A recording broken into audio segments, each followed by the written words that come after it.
I'm James Williams Jr., this is Kung Fu After number 2, and this is part 2 about the clusterfuck that is the statue of Robert E. Lee. Or better yet, the clusterfuck that this has caused. We waste a lot of manpower on things that we don't need to worry about.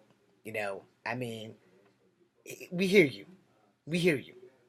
We hear you not liking the statue. You and maybe 70 or 80 more people who are not of color don't like the statue. And for all of you who don't like the statue, there's just as many of you who do, who are not of color. So basically, what this young black girl has done has caused a war between white people over a dead white man. Go figure. That was fucking awesome. Good job. So instead of bringing people together, we have somehow found a way in the city of Charlottesville to cause a big old clusterfuck to start a war between white people of a white man statue who is long dead and gone. And part of him's probably rolling in his grave, and part of him is probably laughing at all you fuckers. Because he doesn't give a fuck about that statue. He's dead and gone. And in heaven or hell, wherever the hell he's watching from, General Robert E. Lee is having a fucking ball on all of us dumbasses. Yeah, I said it. All of us dumbasses. And when I say us, it includes me. I'm not going to leave me out of the equation because I'm on the side of the statue. But I'm actually on the side of logic. Because I don't give a damn one way or the other if the statue stays or if it goes. But I don't think that the money we're going to spend into moving a statue should be wasted on moving the statue. I mean, no one's made a move to redesign the Sacajawea statue. And add her husband, as well as Lois and Clark, or Lewis and Clark. However, none of them are going to be redesigned or any of that shit. But it has a plaque that tells you about Sacajawea and Lewis and Clark, but it doesn't mention her husband. So I guess they need to pull that up, put the plaque back down, put her husband in there if you can remember his fucking name, because I can't. And then have her husband, and Lewis and Clark all standing tall with weapons drawn and ready to go. Because it was a dangerous trek from the East Coast to the West Coast. And they were led by a beautiful swan. Okay? So, where's the issue there? And then at the end of the same street, you have another statue of Lewis and Clark, but no Sacajawea. But you have other Native Americans on the other side of him. And if Sacajawea is on the statue, she must be on the backside, kneeling down again, because I didn't see her. I also have not explored the whole damn statue. But the case and the point is, they are statues. They are there for you to enjoy the beauty of history. So I will say I'm on the side of history. That way I'm not on the side of removing the statue or keeping the statue. But the simple fact is, logically speaking, and it took a 15-year-old girl for everybody to unite and have a fight about a fucking white man who was the leader of the country during the North and South Civil War type thing. And we're all chopping at the bit on what the fuck to do with the statues. Well, like I said in the other video, legally, it's a historical monument, which means we can't touch it. Not really. You're not supposed to be able to remove anything historical from its original spot. Alright? Now, that's just on a legal standpoint. So basically, all you guys in the city council have gotten all your money together and got all this crap, and there's a big clusterfuck about we're going to move the statue to McIntyre Park, where you just put up a Vietnam memorial for us veterans, and now you're going to put up Robert E. Lee statue. Alright? Why do you have to move the statue? Because some little girl and a bunch of other people don't like the statue. Well, guess what? You want to hear something funny? I don't like the statue. But I don't like it to the point where the motherfucker has to be moved. Because it's not hurting me. It's a statue. I know my history. History is one of my favorite fucking subjects. In fact, it's the only subject that everybody should actually be taught the truth instead of whatever the school criteria is, because they believe that kids can't handle it. But here's the thing. If you want the truth, I'm going to give you the truth right now. History lessons in school teaches you how to be a racist. That's right. I said it. It teaches you how to be a racist.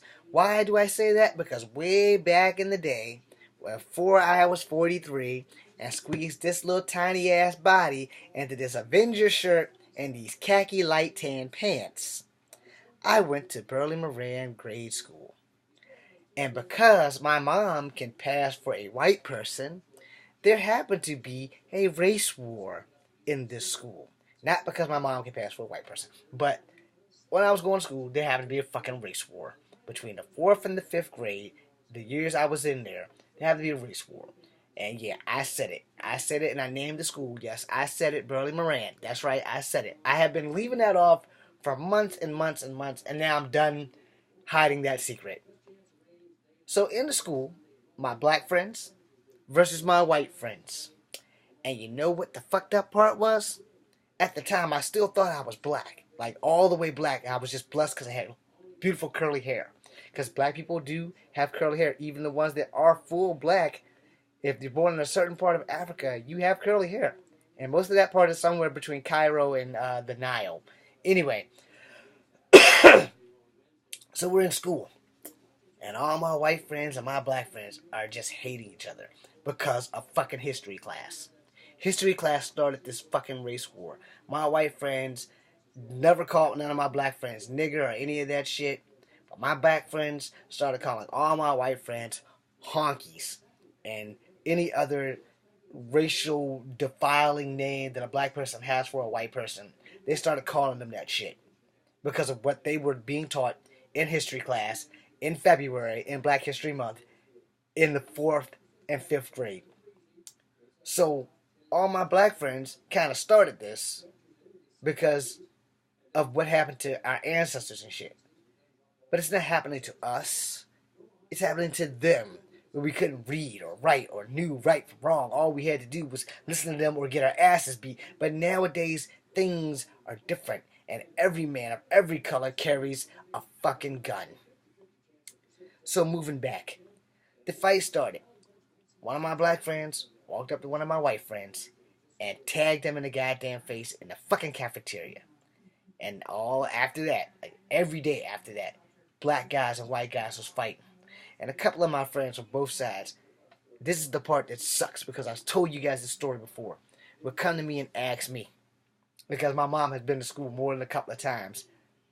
Most of the time it wasn't for something that I've done. It was something I was just involved with by accident. James, what side are you going to fight on? Are you going to fight on the white side or the black side? Well, here's the funny thing about that. The black guys didn't want me fighting on their side. And their exact words were, oh, he can't fight on our side because he's not a real nigger. He's a half nigger. And that carries on to this thing for a point. Alright? This carries on for a point. I got 3 bloodlines running through me. And most of it, the Native American bloodline got the shaft from the jump. And I didn't even know I was a Native American until the 5th grade. So here I'm in the 4th grade. And I got my white friends asking me if I'm going to fight on their side. Because they know the numbers game generally always wins. And then, yeah, I got my black friends who don't want me fighting on their side because they don't trust me because I'm half white. And they think for sure that I'm going to tell the white guys all their fucking plans. So both of them asked me, and I told them, here's the simple truth on that. I'm not fighting on either one of your sides. The first one of y'all, rather you be white or black, come at me with some bullshit, I'm going to kick you in the fucking face. Because by then, I had been doing martial arts for quite some time. Because I don't know, what are you, like 10, 11, maybe 12? 9, 10, 11, 12. Somewhere, you're one of those ages in the 4th grade. I don't know what the age is now because people are going to school at 3, so. But by the time you're in the 4th grade, I believe you are at least 9 years old. And by then, I had been studying martial arts for 2 years. And I had been fighting every weekend on the streets because I had no choice in doing so. Or rather, I had no say-so. And you can't just run away from home. So, here I am. I got really good white friends and really good black friends who really don't want me fighting because I'm a half-breed. Well, the joke was on all of us because when the next year came around and I got into the fucking 5th grade and Miss Conrad introduced me to my real culture. Oh, by the way, James, you're going to carve the best canoes because you're half Native American. Now here I am sitting in class thinking, forgive me, Miss Conrad, but this is what I was thinking. It's like, this bitch don't know me. She just teaches me class every day. However, and Miss Conrad was definitely no bitch. She was beautiful, and she was a great teacher. And she popped at me real quick. Son, you part Native American. You don't have to believe me, but I can see it. And you need to go home and ask your mama and your daddy about your heritage. Miss Conrad sent me home almost in tears. Had I been a little girl, I probably would have been in tears. But she sent me home with a question, not tears. My feelings was hurt, but I wasn't in tears. But thank you, Miss Conrad, for opening my eyes to the truth. So I go home and I ask my mom, I say, hey mom, are we part Native American? And she says, yes. I say, what? You mean we're not black? She said, well, you're black too, but you're also part Native American. You're also part white on her father's side, which explains her skin color and why she could pass for white. Fucked me up. Culture shock. Yeah, really fucked me up. So then I'm thinking, when summertime comes, I'm going to go ask Grandma Ada what the fuck we are. Well, summertime came. Grandma Ada had just got her damn legs amputated. And I think this is like one of the last summers I spent with her before she passed. About the time the Ghostbusters movie came out. So, I asked her why she would always tell me these stories about Cherokee Indian. Duh! Didn't know I was an Indian that whole time. And she would tell me all these motherfucking awesome ass stories. Fairy tales, maybe, but mostly the truth about her and her brother John and how they had to go to school because segregation and all this bullshit that Native Americans had to go to a special school. So, no, they didn't ride the fucking short bus, for whoever's thinking that. But they had to go to a special school. And she told me how they had to walk through miles of swamp and stuff in their moccasins and shit because they didn't get to go to the white school or black school. So, it was Native Americans been through some shit. Alright? So I'm very proud of my Cherokee heritage, and I miss my great-grandmother, and I miss my mother's mother, who's still alive, but she sometimes doesn't get out because she has so many things to do. But I miss my father's mother. I miss all of my old people who were my rock, which is another reason why I'm talking about this fucking statue. And I know all of that probably just threw you guys off, and they're like, what does that have to do with the statue? Think about what I said. You're not black. You're not white. You're not all the way Native American. But you're all of those things in one. And on some level or another, Robert E. Lee fucked my people. All three of my people. But us moving his statue, to be honest, it's not going to change a goddamn thing in history. It's not. That damn statue's been there probably since 1924. Or, yeah, about 1924. The Civil War was way back in like 1812 or something. So, by about 1924, by the time Native Americans actually started getting American citizenship, even though we should have had it from the fucking jump. Thank you, Snyder, for recognizing our soldiers that fought in the war, World War One, and giving us American citizenship, which we should have had by birthright. We are fighting over a statue. A fucking statue. A statue that is not breathing, that is not hurting anyone, and it's collecting bird shit. That's pretty much what it does every day. It collects bird shit. So maybe we should have a park commission cleanup team to scrub the statue 3 times a week. That way the statue can stay clean. And maybe it won't be an eyesore if it doesn't have any shit on it. So basically, I think that the young lady was programmed to have this thing as an eyesore. And she probably ain't a history student, but somebody got on her nerve about this damn statue. And here we have this major league clusterfuck. Now I'm sure that people are going to contact me on Facebook. Contact me on YouTube. I'm rarely on Facebook. You got something to say to me, you say something to me on YouTube. And I might respond. And I might not. I really don't give a damn about you guys' opinion, except for like my followers that are supporting me. But the people who are gonna like put negative shit on this video, hey, look, I'm telling you the goddamn truth. We are fighting over a statue. A fucking statue. What about the homeless? What about the vets? What about the people who can't do for themselves? What about the handicapped people? What about the criminals that are running around here doing things? We're not worried about those guys. We're worried about a piece of fucking ceramic that can't hurt anybody. But people are still getting attacked. There was incidences. We just had a hotel robbed on the news. But yet, that doesn't concern you guys that someone could have lost their life over a hotel.